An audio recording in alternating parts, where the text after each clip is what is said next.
Hi folks, this is my Monday recommendation. I'm working on something, but I'm not sure I'm going to get it out today, although I really want to. So I'm just going to recommend, if you haven't caught it yet, this video. I know this is too. I just want to show you a specific bit I want to show you, but I recommend I'll put it in the description, and and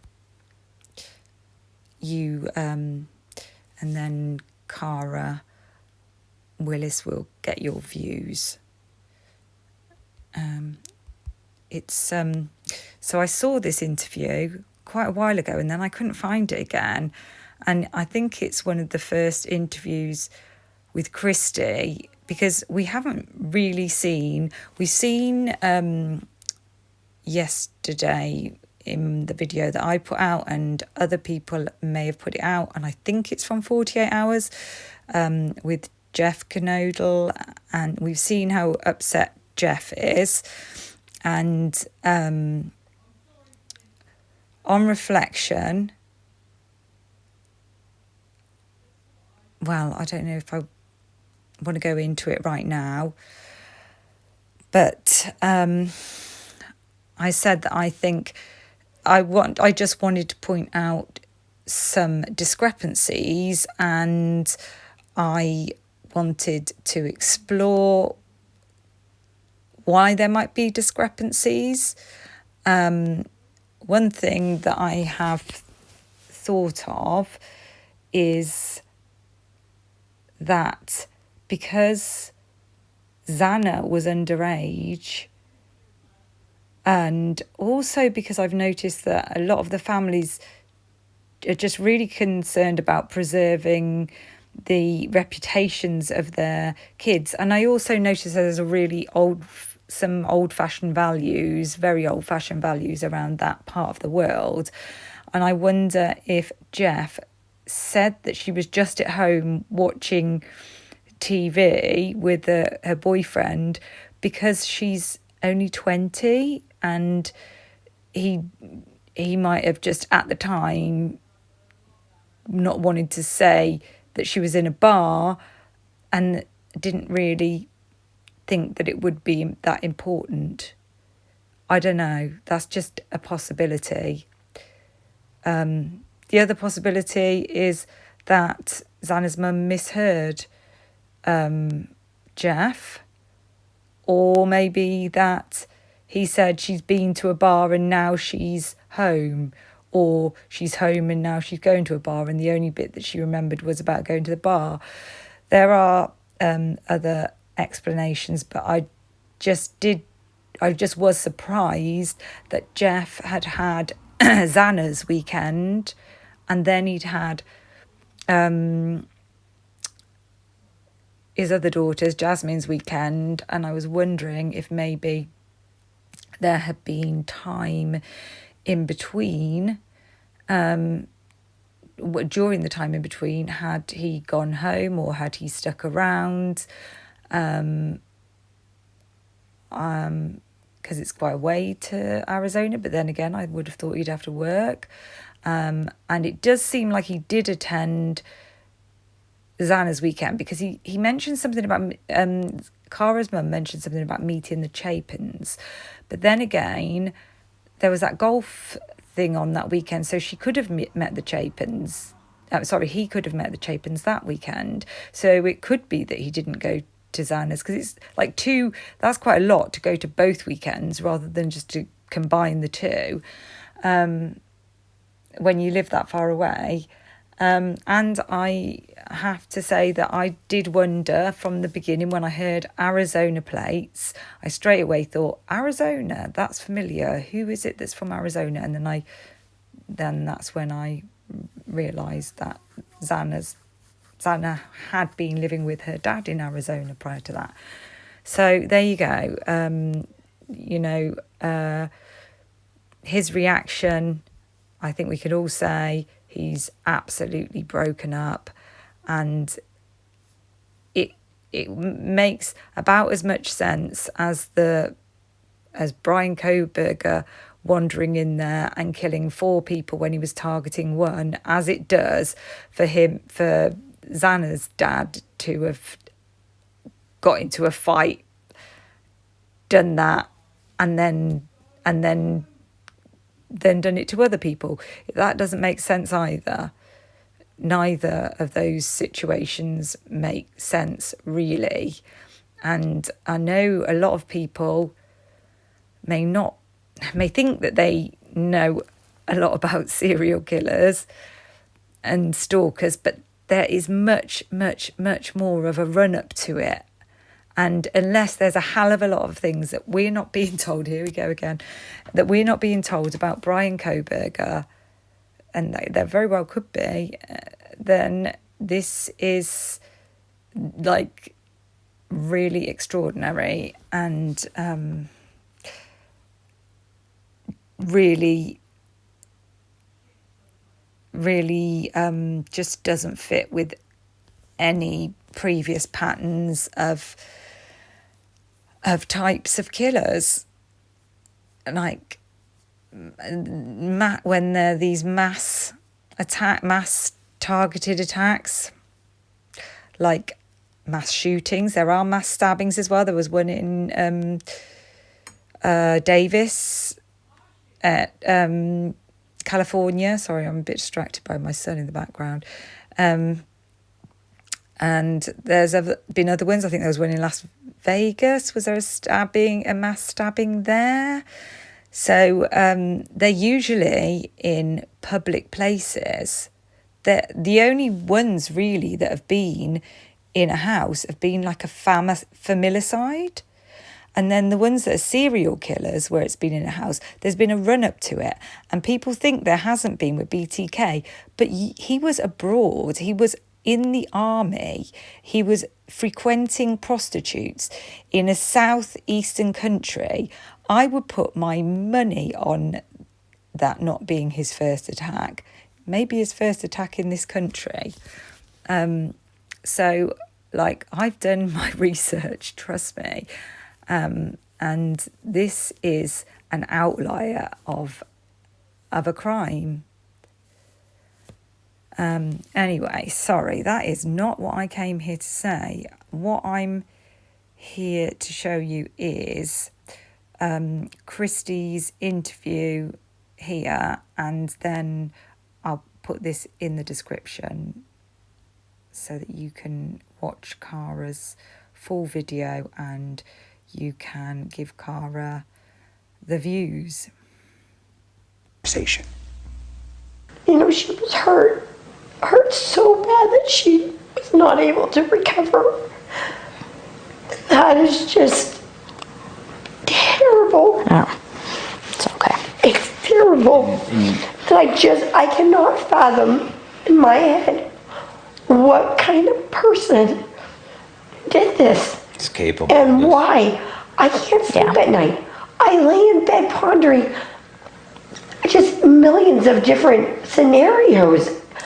And just, I want to know, but then there's stuff obviously you don't want to know, but You just I think I want to know it all, and You're okay.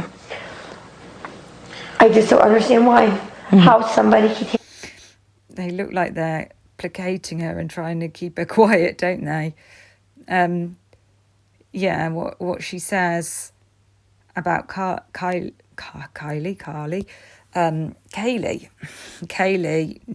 couldn't recover. Let me go back.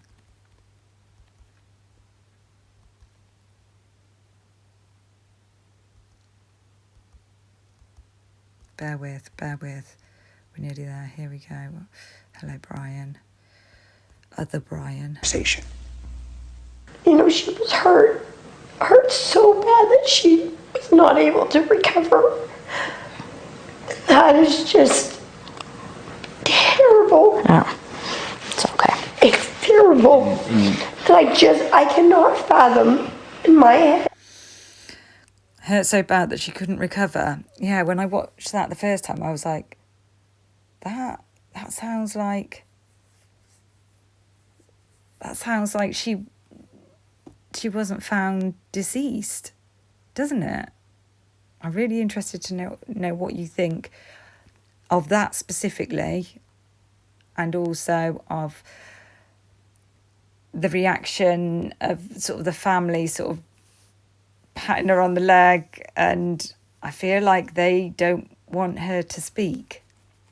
And I do want to say, just from my own experience, I've said this before on here and I'm quite open about it, that my dad took his own life, and I do know that people do react very differently to each other.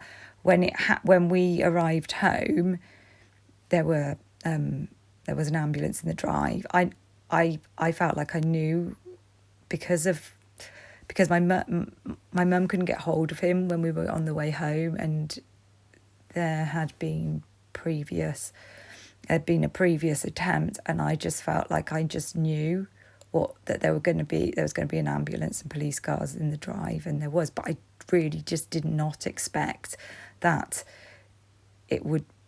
I expected an ambulance, not police cars. I expected it to have been an attempt. I did not think, but I didn't know, to be fair. And it was such a shock. And I know obviously this isn't their initial reaction to the entire thing, but it is people do react differently. My mum and my sister were beside themselves crying, and I was just pacing up and down the room. I couldn't cry for ages. In fact, it's only if I hear certain songs that I ever really do.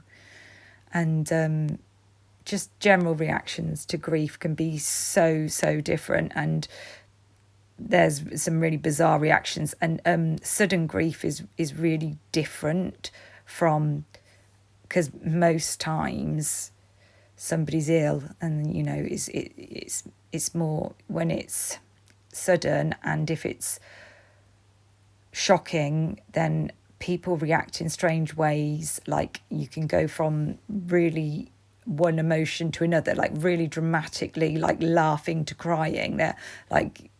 There was a lot of laughing when after my dad died, but also a lot of not necessarily crying, because I was like, I just think I couldn't process it. I just couldn't let myself process it, because I think I just couldn't. It just took me so long, probably still processing it now, to be honest. So anyway, I just wanted to say about how differently people can react after somebody dies suddenly and violently and unexpectedly, and in a shocking manner. It's something that you don't ever expect to happen in your life, and obviously this is a different situation to my situation, but it was still, shocking and very unexpected.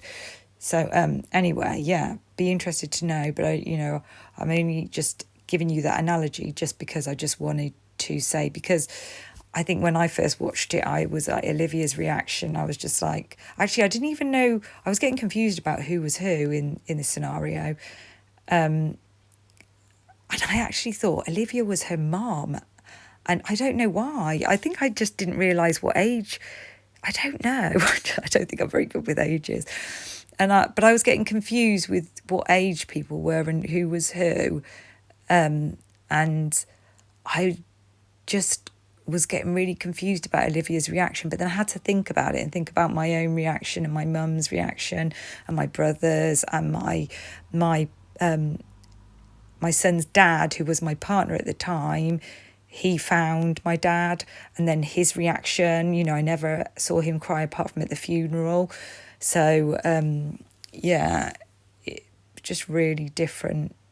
People can be so different in their reaction, and I was quite angry for a while. I just felt angry with people, like his friends, because he had kind of got a bit withdrawn from them, and people hadn't come to visit him. People don't know how to react with mental health, and I felt pissed off with them. I just had a lot of anger, and I think that Olivia's got that. I can see she feels a lot of anger, and yeah, that's not surprising really.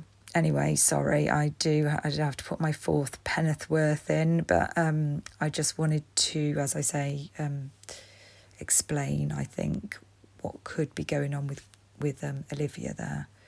But I don't understand. But also, I still think there's some trying to shut her up a little bit. But I don't know.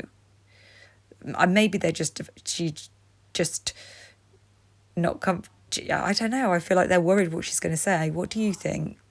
But also, what do you think about what Christy actually said about Kaylee not being able to recover?